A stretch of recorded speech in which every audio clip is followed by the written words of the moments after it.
Good morning students.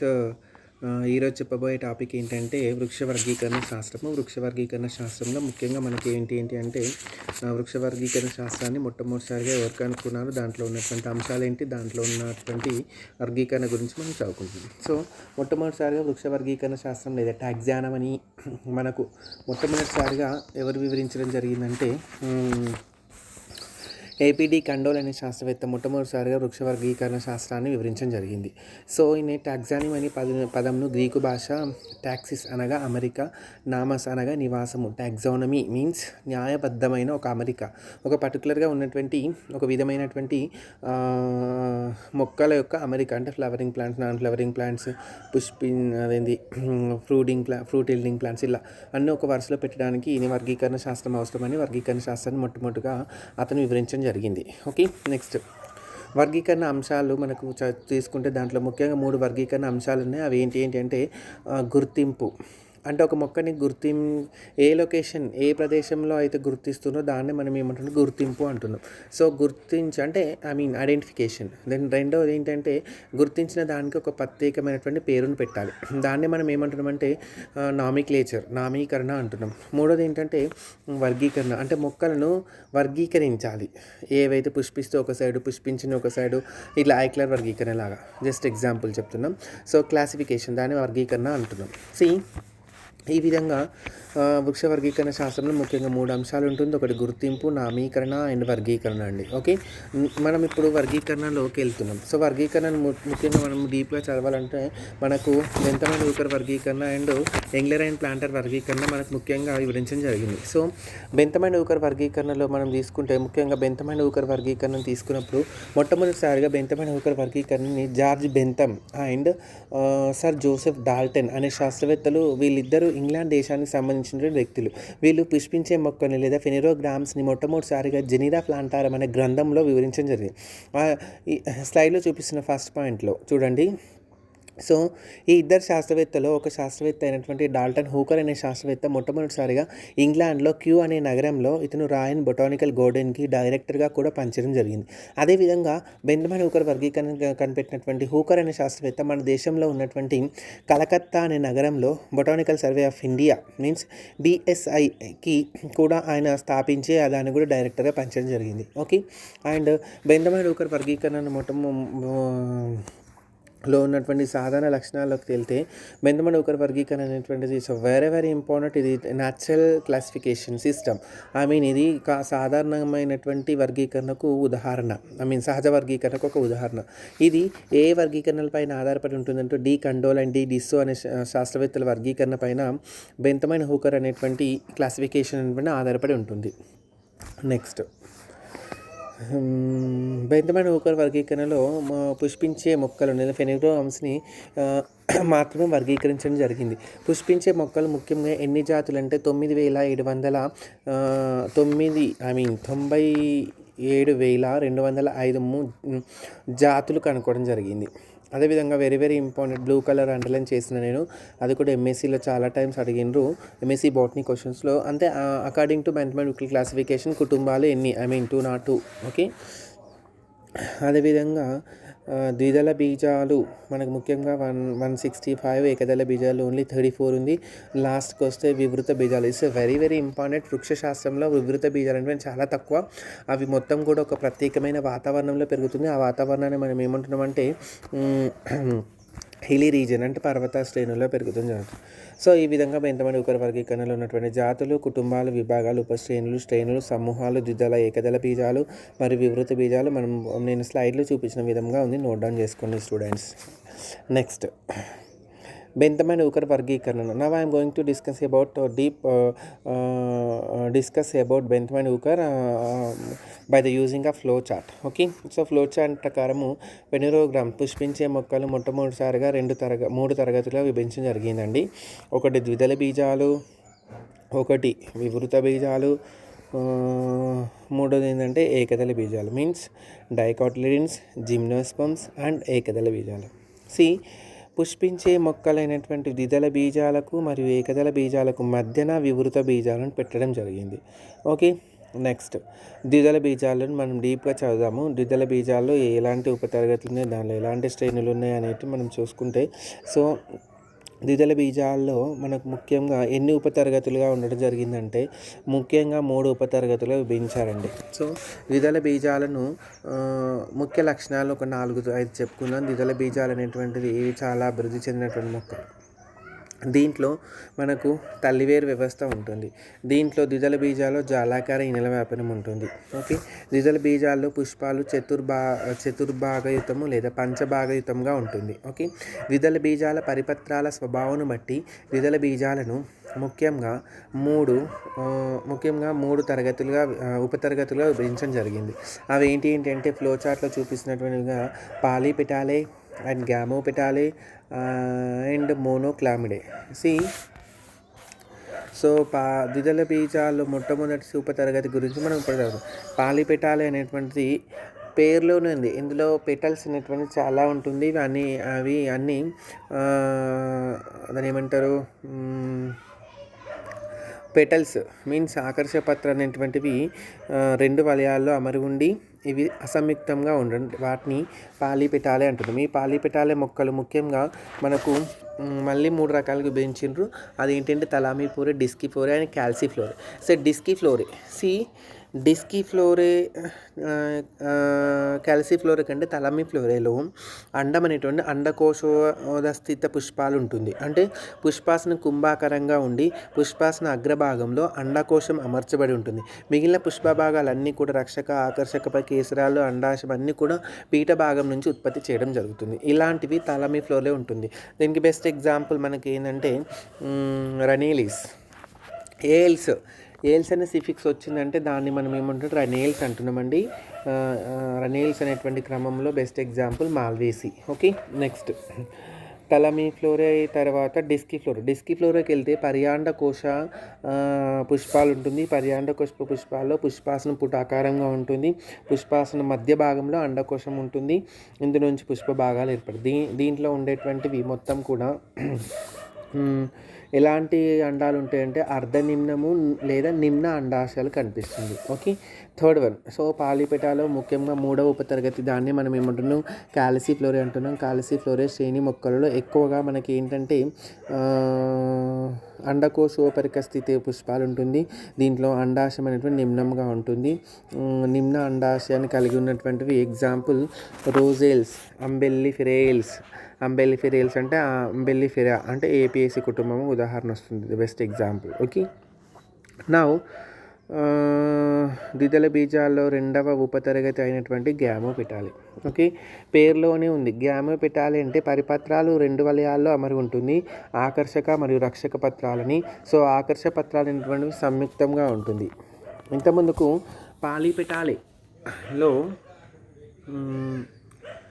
మనకు పాలీపెటాలేలో రక్షక పత్రాలు అనేటువంటివి, ఆకర్షక పత్రాలు అనేటువంటి అసంయుక్తంగా కనిపించినాయి. కానీ గ్యామీపెటాల్లో రక్షక పత్రాలు అనేటువంటివి, ఆకర్షక పత్రాలు అనేవి కలిసి ఉండడం జరుగుతుంది. ఓకే, దీంట్లో మళ్ళీ ముఖ్యంగా బెంజమిన్ డూకా వాళ్ళు ఇద్దరు కలిసి 3 శ్రేణులుగా విభజించడం జరిగింది. ఆ 3 శ్రేణులు ఏంటంటే ఇన్ఫెరే అండ్ హెటిరోమిరే అండ్ బైకార్పొట్లే. ఫస్ట్ ఇన్ఫెరేకి వెళ్తే దీంట్లో కూడా సేమ్ దానిలో అండకోశోపరిక పుష్పాలు అంటే నిమ్న అండాశయం ఉంటుంది. ఎగ్జాంపుల్ రూబీ ఏలిస్ అండ్ ఆస్టర్ ఏలిస్ అండి. ఓకే, హెటిరోమిరేలో కూడా 2 కన్నా ఎక్కువ ఫలదళాలు ఉండి అండాశయం అనేటువంటి ఊర్ధ అండాశయం. నేను అందులో స్లైడ్లో రెడ్ పెయింట్తో చూపించిన జీ అంటే గైనీషియంకి కింద గీత గీసినంటే అది ఊర్ధ అండాశయం, జీ పైన గీసిందంటే అది నిమ్న అండాశయం. ఓకే, నెక్స్ట్ స్టూడెంట్స్ బైకార్పొలిట్ అంటే దీంట్లో కూడా ఊర్ధ అండాశయం ఉంటుంది. అండాశయం కింది భాగం నుంచి మిగిలిన అన్ని పుష్ప భాగాలు అనేవి రక్షక, ఆకర్షక పత్రాలు మరియు అదేవిధంగా కేసరాలు, అండాశయం ఇవన్నీ కూడా క్రింది భాగం నుంచే వస్తుందండి. అందుకే దీంట్లో కూడా ఊర్ధండాన్యాసం ఉంది. ఓకే, నెక్స్ట్ గ్యామోపెటాలకి కామన్గా తీసుకున్నటువంటి ఎగ్జాంపుల్స్ ఏంటంటే Rubiales and Asterales and Ebenales వంటి ఆరంభ క్రమాలతో సౌష్ఠవిత పుష్పాలు 5 కేసరాలతో కలిగి ఉండడం జరుగుతుందండి. Okay, next third one. Okay, next మనం తీసుకోవాలంటే యూజువల్గా అయితే మనము బెంజమిన్ డూకా క్లాసిఫికేషన్ మనము ఓన్గా అంటే ఎలా గుర్తుపెట్టుకోవాలంటే యూజువల్గా అయితే నేను నోట్స్లో రాసి చూపిస్తున్నాను. యాక్చువల్గా బోర్డు అవైలబుల్ లేదు. సో నోట్స్లో నేను ఆల్రెడీ రాసి గీసి నేను ఒక స్లైడ్ పెడుతున్నాను వీడియో. ఈ స్లైడ్లో ఉన్నటువంటి ఫ్లో చార్ట్ని బేస్ చేసుకొని మీరు ఆన్సర్ చేయాలి. ఇది కంపల్సరీ ప్రతి ఇయర్ కూడా మనకు యాన్యువల్ ఎగ్జామ్లో డెఫినెట్లీ టాక్సానమీ నుంచి ఎస్ఏ క్వశ్చన్ వస్తుందంటే ఎంగ్లర్ అండ్ ప్లాంటర్ అండ్ బెంత్మన్ ఊకర్ వర్గీకరణలో కంపల్సరీ ఒక క్వశ్చన్ వస్తుంది. మోస్ట్ ప్రాబబుల్ బెంత్మన్ ఊకర్ వర్గీకరణ ఉంటుంది. నెక్స్ట్ నా ద్విదళ బీజాల్లో మూడవటువంటిది ఏంటిదంటే మూడవ ఉపతరగతి మోనోక్లామిడే. మోనోక్లామిడేలో కూడా పత్రాలు అనేటువంటి పరిపత్రాలు అనేటువంటి రెండు ఉంటాయి. ఈ రెండు పరిపత్రాలు ఒకటి ఆకర్షక ఒకటి రక్షక పత్రాలు ఒకే వలయంలో, అందుకే మోనోక్లామిడే అన్నారు. ఇంతకుముందు కంటే రెండు వలయాల్లో అమరు ఉంటుంది, రెండు వేరు వలయాలు అని చెప్పినాం. ఇప్పుడు మోనోక్లామిడేలో పరిపత్రాలు ఒకే వలయంలో అమరు ఉండడం జరుగుతుంది. 8 శ్రేణులు ఉంటుందండి. ఓకే, ఈ 8 శ్రేణులు మొట్టమొదటిసారిగా మోనోక్లామిడే నుంచి కార్వేంబ్రియే వరకు ఉంటుంది. ఓకే, నెక్స్ట్ ఈ పుష్పించే మొక్కలలో బెంతమన్ ఊకర్ క్లాసిఫికేషన్లో వర్గీకరణలో రెండవ తరగతి ఇట్స్ వెరీ వెరీ ఇంపార్టెంట్. ఎందుకంటే వివృత బీజాలు అనేటువంటిది మనం ఎక్కడ చూడము. ఇవి కేవలం ఒక ప్రత్యేక ప్రదేశంలో మాత్రమే పెరుగుతున్నాయి. ఆ ప్రదేశం ఏంటంటే పర్వతాలు లేదా కొండల పైన హిలీ రీజన్స్ లైక్ హిమాలయ పర్వతాలు, లేదంటే మన స్టేట్లో అయితే యూజువల్గా అయితే తిరుపతి హిల్స్, శేషాద్రి హిల్స్ ఇక్కడ పెరుగుతూ ఉంటుంది.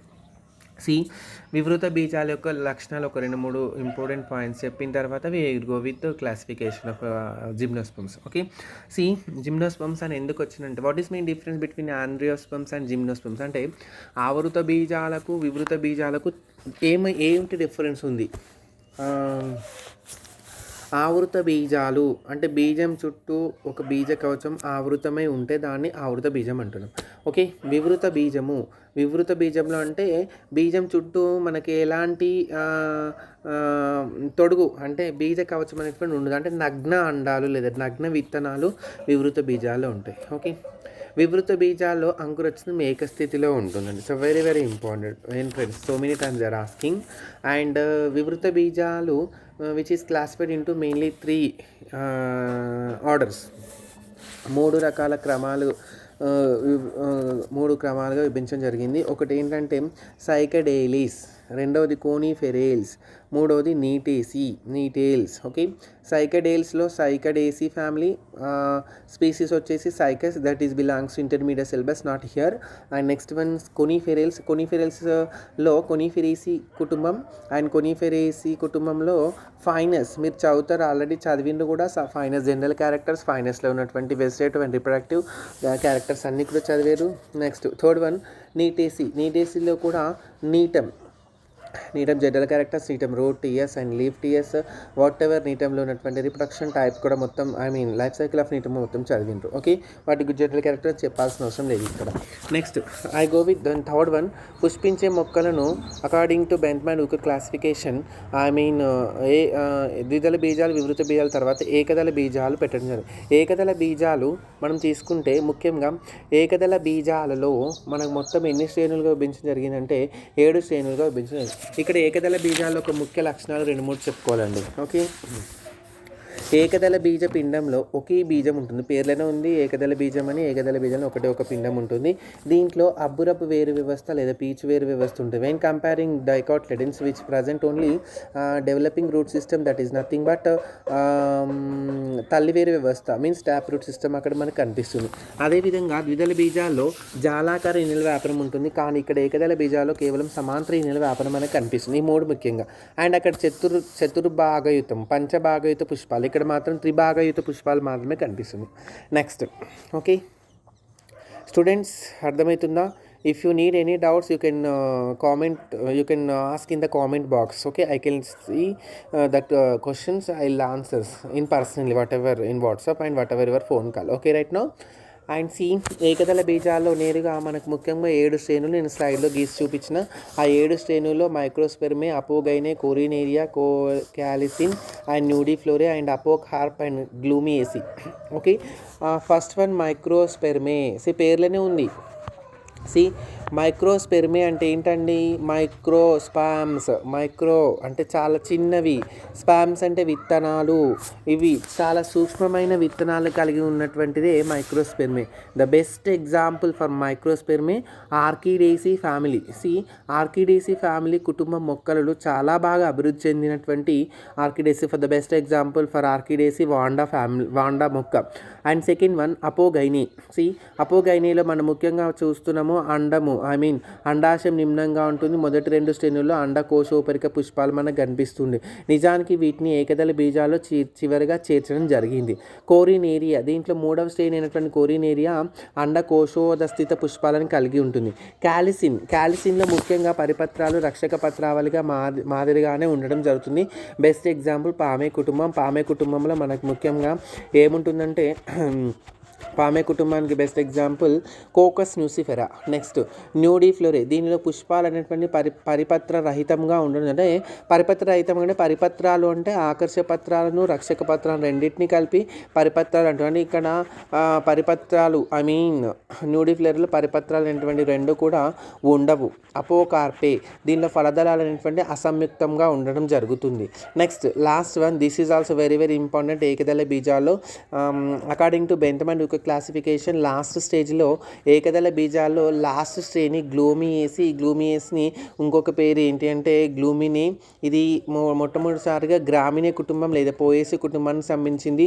దీనిలో పరిపత్రాలు క్షీణించి ఉండడం జరుగుతుంది. క్షీణించి అవి ఏ విధంగా అంటే పొలుసులుగా రూపాంతరం చెందుతుంది. The best example lodicules. Okay, next ఇదండి దీంట్లో ఉన్నటువంటి మనకు ముఖ్యంగా ఉన్నటువంటి బెంతమ్ అండ్ హుక్ క్లాసిఫికేషన్లో ఉన్నటువంటి ఫ్లో చార్ట్. దాంట్లో ఉన్నటువంటి ఫెనిరోగ్రామ్స్ అంటే పుష్పించే మొక్కలు ముఖ్యంగా 3 రకాలుగా విభజించడం జరిగింది. ఆ 3 రకాలు ఏంటి అంటే ద్విదళ బీజాలు, వివృత బీజాలు, ఏకదళ బీజాలు. ద్విదళ బీజాలు ఫస్ట్, దెన్ ఆఫ్టర్ దట్ వివృత బీజాలు, తర్వాత లాస్ట్ స్టేజ్లో ఏకదళ బీజాలు అనేటువంటివి ఉండడం జరుగుతుంది. ఓకే, నా ఇవన్నీ జనరల్ క్యారెక్టర్స్, దాంట్లో ఉన్నటువంటి ముఖ్యమైనటువంటి స్పీసీస్ నెంబరు, వర్గీకరణలో ఉన్నటువంటి అంశాలు, దాంట్లో ఉన్నటువంటి విభాగాలు, ఉపతరగులు, శ్రేణుల తర్వాత యాక్చువల్గా బెంతమ్ అండ్ హుక్ క్లాసిఫికేషన్లో ఉన్నటువంటి మెరిట్స్ అండ్ డిమెరిట్స్ అంటే వర్గీకరణలో ఉన్నటువంటి ప్రతిభలు, దాంట్లో ఉన్నటువంటి లోపాలు కూడా మనం చదువుకోవాలండి. ముఖ్యంగా బెంతమ్ అండ్ హుక్ వర్గీకరణలో ప్రతిభలను మనం తీసుకుంటే వర్గీకరణలో మొత్తము ఆల్రెడీ మీ ఇక్కడ రాసింది బుక్ది నేను స్క్రీన్ పైన చూపించడానికి ప్రయత్నం చేస్తున్నా. చూడండి, బెంతమ్ అండ్ హుక్ కేవలం వెజిటేటివ్ క్యారెక్టర్స్ అంటే శాఖీ లక్షణాల ఆధారంగా కాకుండా పుష్ప లక్షణాల ఆధారంగా తీసుకోవడం ఒక రకమైనటువంటి మైనస్ ఈ బెంతమ్ అండ్ హుక్. అంటే పుష్ప లక్షణాలు మాత్రమే ఇలా చెప్పడం జరిగింది. శాఖీ లక్షణాలు ఏంటి అంటే మనకు శాఖీ లక్షణాలు ఏమేమి ఉన్నాయి చెప్పండి. యూజువల్గా వేరు కానీ, కాండం కానీ, పత్రం కానీ ఇలాంటి వాటిని తీసుకోకుండా కేవలం పుష్పాలను మాత్రమే తీసుకొని ఇతను వర్గీకరించడం జరిగింది. ఓకే, వర్గీకరణ విధానంలో 1 కంటే ఎక్కువ లక్షణాలను పరిగణించడం. దీంట్లో ఎక్కువ లక్షణాలు పరిగణించడం జరిగింది. ఓకే, సో బాగా అభివృద్ధి చెందినటువంటి మొక్కలు లాస్ట్కు ఎప్పుడైనా కూడా అభివృద్ధి చెందని మొక్కల నుంచి అభివృద్ధి చెందిన మొక్కలు వస్తాయి. ఫర్ ఎగ్జాంపుల్ ఐక్లర్ క్లాసిఫికేషన్ తీసుకుంటే దాంట్లో కూడా పుష్పించే మొక్కలు, పుష్పించని మొక్కలు అంటే క్రిప్టోగ్రామ్స్ నుంచి ఫెనిరోగ్రామ్స్ రావడం జరుగుతుంది. అంటే పుష్పం లేని మొక్కల నుంచి పుష్పించే మొక్కలు అభివృద్ధి చెందినటువంటి మొక్కలు, వీళ్ళు కూడా అంతే అలా ఆ విధంగా. ఓకే, సో ఇంకా ఈ బెంతమ్ అండ్ హుక్ వర్గీకరణలో ద్విదళ బీజాలను, ఏకదళ బీజాలను విభజిస్తూ వివృత బీజాలను మధ్యలో పెట్టడం కూడా ఒక రకమైనటువంటి ప్రతిభ. ఓకే, పాలీపెటాలేలోని తలామిఫ్లోరే, అండకోశ, డిస్కిఫ్లోరే, పర్యాండకోశ పుష్పాలు కాలిఫ్లోరే పుష్పాలు కలిగిన కుటుంబాలను అమర్చడం. అండకోశాది స్థితి లక్షణం కంటే అండకోశోపరిక స్థితి పురోగతి కనుక ఈ 3 శ్రేణులు వర్గ వికాస క్రమంలో ఉన్నాయని చెప్పుకోవచ్చు. Very good. నెక్స్ట్ ఇందులో చాలా అభివృద్ధి చెందిన కుకుర్బిటేసి, అంబెల్లిఫెరే కుటుంబాలను కూడా పాలీపెటాలో అమర్చడం. చాలా అభివృద్ధి చెందినటువంటి మొక్కలను మొట్టమొదటిసారిగా పాలీపెటాలో చేర్చడం జరిగింది. ఓకే, అండ్ గ్యామిపెటాలో కూడా బైకార్పోలేట్ అయిన ఎటరోమీరే అనేటువంటివి కూడా ఉంచడం. ఓకే, ముఖ్యంగా సౌష్ఠవిత పుష్పాలు ఉన్నటువంటి మొక్కలను, అదేవిధంగా ఏకలింగిక పుష్పాలు ఉన్నటువంటి, ద్విలింగిక పుష్పాలు ఉన్నటువంటి కుటుంబాలను కూడా ఉంచడం. ఓకే, నెక్స్ట్ లాస్ట్ అయినటువంటి ఏకదళ బీజాలు ఉన్నటువంటి గ్రామీణ లేదా పోయేసి లేదా గ్లూమియేసి అనేటువంటి చివరి భాగంలో ఉంచిన ఒక ప్రతిభ. నెక్స్ట్ లాస్ట్ ద్విదళ బీజాల్లో వివాదాస్పదమైన ఆర్డినెన్స్ అనామలై శ్రేణిలో ఉంచారు. నన్ను అడిగితే Bentham Hooker according to Bentham Hooker classification which are having all merits only. So many people which are following Bentham Hooker classification, not other classifications like DG's classification లేదా Engler and Prantl and Takhtajan classification. ఇవన్నీ మీకు ఎంఎస్సీలో వస్తాయి. Takhtajan classification not here. ఇవన్నీ మనకు కనిపిస్తూ ఉంటాయండి. Okay, so వర్గ మన మన బెంత్మన్ హూకర్ వర్గీకరణలో కొన్ని మెరిట్స్ ఉన్నాయండి. వాటిని డీమెరిట్స్ అంటున్నాం. మెరిట్స్తో పాటు డీమెరిట్స్ కొన్ని లోపాలు ఉన్నాయి. ఏంటంటే యాక్చువల్గా వీరి ప్రకారము వివృత బీజాలను ద్విదళ బీజాలకు ఏకదళ బీజాలకు మధ్య ఉంచడం అతి ముఖ్యమైన లోపము. ఎందుకంటే యూజువల్గా అయితే వివృత బీజాలు అభివృద్ధి చెందవు, అవి లాస్ట్ పెట్టాలి. కానీ ఏకదళ బీజాలను ముందు పెట్టాలి వివృత బీజాలను, కానీ ద్విదళ బీజాలను ముందు పెట్టడం జరిగింది. అదొకమైనటువంటి లోపం. నెక్స్ట్ పరిణతి చెందినటువంటి కుటుంబాలైనటువంటి ఆర్కిడేసి అండ్ యూఫోర్బియేసి అండ్ ఆస్కిప్లియడేసి ఇలాంటి అభివృద్ధి చెందినటువంటి చాలా డెవలప్ చెందినటువంటి కుటుంబాలకు ప్రత్యేకమైనటువంటి స్థానము, దానికి తగినటువంటి స్థానము ఇవ్వలేరు. నెక్స్ట్ అండ్ ఈ వర్గీకరణ కేవలం ఒకే వర్గీకరణ అంటే ఇంతకుముందు నేను మెరిట్స్ దగ్గర చెప్పినాను, యాక్చువల్గా అది ఇక్కడ చెప్పాలి. దాంట్లో ఉన్నటువంటి వివిధ లక్షణాలను ఆధారంగా చెప్పకుండా వాళ్ళు కేవలం ఒకే పుష్ప లక్షణాన్ని ఆధారంగా తీసుకొని చెప్పడం కూడా అంటే యూజువల్గా ఒక వర్గీకరణ మనము ఫాలో అవుతున్నామంటే దాంట్లో ఒక మొక్కకు సంబంధించిన వివిధ భాగాల గురించి లేదా వివిధ చర్యలను గురించి కూడా మనం చెప్తే బాగుంటుంది. కేవలం పుష్పాన్ని పట్టుకొని చెప్తే కూడా బాగోదు అలా అనమాట. అది కూడా ఒక రకమైనటువంటి లోపం. నెక్స్ట్ పాలిపెటాలే అండకోశవద స్థిత పుష్పాలు గల కుటుంబాలను పాలిపెటాలలో ఉన్నటువంటి సో అదేవిధంగా మనకు పాలిపెటాలలో కూడా స్టార్టింగ్లో అయితే అండకోశోద స్థిత పుష్పాల గురించి చెప్పారు, చివరికి వచ్చేసరికి అండకోశోపరిక పుష్పాల గురించి చెప్పడం జరిగింది. అది కూడా ఒక లోపం అని కూడా మనం చెప్పచ్చు. సో లాస్ట్కి వస్తే మోనోక్లామిడీలో మరియు ఏకదళ బీజాలలో డైరెక్ట్గా శ్రేణుల గురించి వివరించారు. దీంట్లో ఎలాంటి క్రమాలు కానీ, ఎలాంటి విభాగాలు కానీ, ఎలాంటి ఉపవిభాగాలు తరగతులు కానీ అంటే ఒక ఏకదళ బీజాలు క్రమాలు కానీ ఏవి చూపించకుండా డైరెక్ట్ శ్రేణులను గురించి అది కూడా 7 శ్రేణులు మనకు వివరించినది. సో అదేవిధంగా కొన్ని దగ్గర సంబంధం ఉన్నటువంటి కుటుంబాలను కూడా వేరు శ్రేణుల్లో చేర్చినది. అది కూడా ఒక రూపం. అంటే యూజువల్గా సేమ్ క్యారెక్టర్స్ ఉన్నటువంటి మొక్కలు, సేమ్ లక్షణాలు ఉన్నటువంటి దాంట్లో ఉన్నటువంటి మొక్కలను ఎక్కడ పెట్టాలంటే ఒకే కుటుంబంలో కానీ, ఒకే తరగతిలో కానీ, ఒకే శ్రేణిలో కానీ ఇక్కడ ఉన్నటువంటి లిలియేసి, అంబెల్లిఫెరే లేదా అమరెల్లిడేసి ఇలాంటి ఈ ఫ్యామిలీస్ని సేమ్ లక్షణాలు ఉన్నప్పటికీ వేరు శ్రేణుల్లో కానీ వేరు క్రమాల్లో కానీ చేర్చడం జరిగింది. ఇది ముఖ్యంగా బెంత్మన్ హూకర్ క్లాసిఫికేషన్లో ఉన్నటువంటి వివిధ రకాలైనటువంటి ముఖ్యమైనటువంటి ఇన్ఫర్మేషన్. ఇందులో ఉన్నటువంటి క్లాసిఫికేషన్, దీంట్లో ఉన్నటువంటి వివిధ తరగతులు, క్లాసెస్ అండ్ ఉపతరగతులు, ఆర్డర్స్ అండ్ క్రమాలు. ఓకే, ఈ విధంగా మీరు ఎప్పుడైతే ఎస్ఏ క్వశ్చన్ వచ్చినప్పుడు బెంత్మన్ హూకర్ క్లాసిఫికేషన్ను రాసినప్పుడు ఫ్లో చార్ట్ ఫస్ట్ గీసుకోవాలండి. ఫ్లో చార్ట్ని బేసిక్గా లైక్ ఈ విధంగా ఫ్లో చార్ట్ గీసుకున్న తర్వాత ఫ్లో చార్ట్ కంటే ముందు మనము గీసిన తర్వాత ఫస్ట్ ఇంట్రడక్షన్ ఎవరు కనుక్కున్నారు, బెంత్మన్ హూకర్ క్లాసిఫికేషన్ ఏ బుక్లో కనుక్కున్నారు, వాళ్ళు ఎవరు ఎలా వర్క్ చేసిండ్రు డైరెక్టర్స్గా, ఇలా వాటికి ఇన్ఫర్మేషన్ జస్ట్ రాసి నువ్వు అట్లీస్ట్ ఫ్లో చార్ట్ వేసినా కూడా నీకు మార్క్స్ పడుతుంది. ఇది actually 15 marks question. And next దీంట్లో బెంత్మన్ హూకర్ క్లాసిఫికేషన్లో కొన్ని ఎంఎస్సీ క్వశ్చన్స్ కూడా ఉన్నాయండి. ఇంతకుముందుకు మనకి బెంత్మన్ హూకర్ క్లాసిఫికేషన్లో ఏ పుస్తకం అంటే బెంత్మన్ హూకర్ క్లాసిఫికేషన్ వీళ్ళు ఏ బుక్ని కనుక్కోవడం జరిగింది. MSc they are asking Genera plantarum.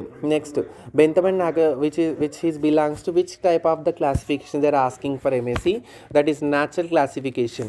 Next royal botanical garden ఎక్కడ ఉంది, they are asking for MSc ఏ ప్రదేశంలో అంటే ఏ నగరంలో ఉంది? ఇంగ్లాండ్కి సంబంధించింది, అది కూడా క్యూ అనే నగరంలో ఉంది. Botanical survey of India which is located in which area? They are asking for MSc and Calcutta. That is our India, BSI, Botanical Survey of India. This is the biggest flowering garden which is present there. And according to బెంతమెన్ రూకర్, అంటే ఇంతకుముందుకు అడిగిన questions ఇవి ఎంఎస్సిలో. బెంతమెన్ రూకర్ వర్గీకరణ ప్రకారము ఎన్ని కుటుంబాలు ఉంది? నేను మీకు ఫ్లో చార్ట్లో చూపించిన చూడండి, బ్లూ కలర్లో 202 అని. In fact they are asking dicots and monocots, అంటే ద్విదళ బీజాలు కూడా ఎన్ని ఉంది, ఏకదళ బీజాలు కూడా ఎన్ని ఉంది అని అడుగుతున్నారు. ఓకే, నెక్స్ట్ ఇంకా మీకైతే వివృత బీజాలు తెలుసు. అవి రేర్గా, అంటే మీరు క్యాజువల్గా ఎప్పుడు కూడా చదువుతున్నటువంటి వివృత బీజాలు అవి ఫైకస్ అండ్ సాయికస్, నీటం, ఈ మూడు. ఇవి కాకుండా దీంట్లో ఉన్నటువంటి శ్రేణుల గురించి కూడా కొన్ని అడుగుతుండ్రు, ఎస్పెషల్లీ మోనోక్లామిడే.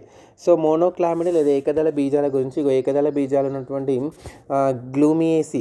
ఎందుకంటే గ్లూమియేసికి బెస్ట్ ఎగ్జాంపుల్ గ్రామీణ కుటుంబం. గ్రామీణ కుటుంబానికి మరొక పేరు పోయేసి.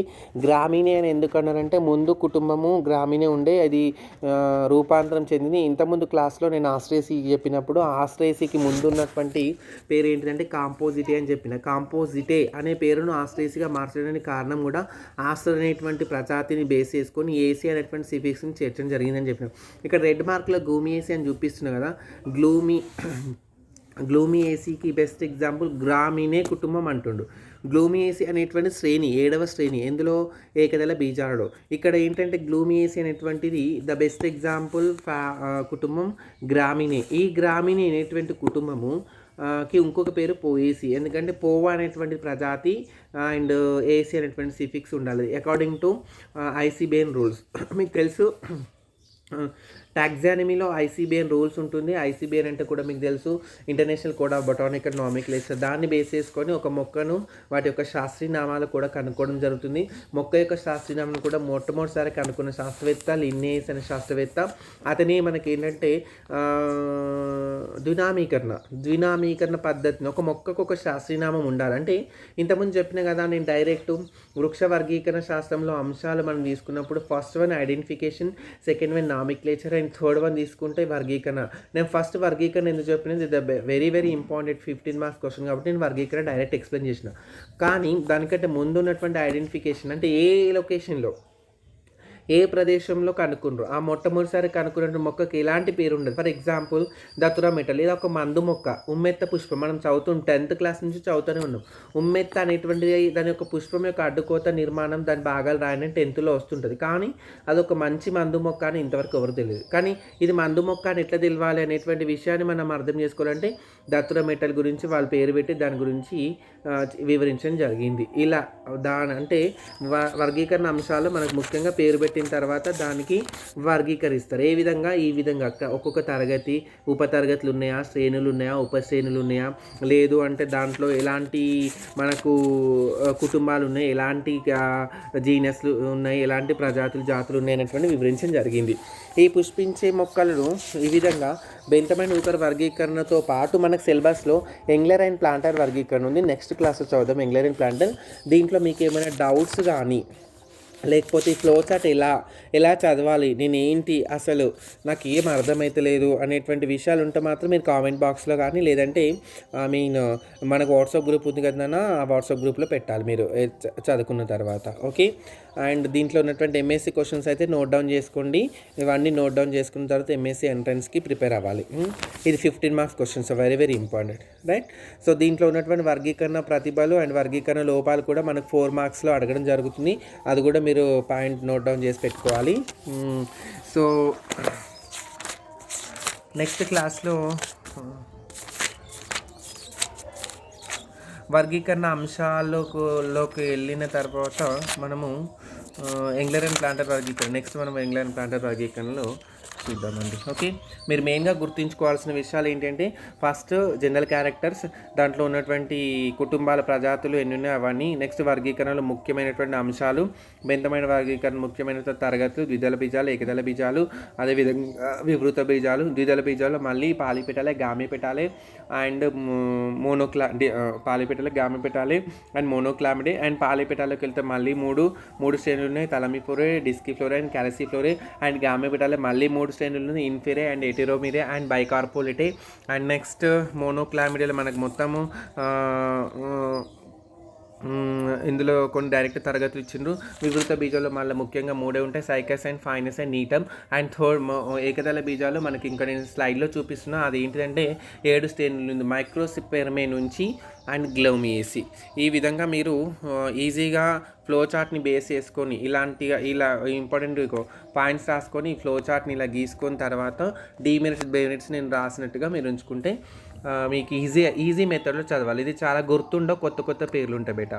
ఓకే నాన్న, thank you students, thank you one and all.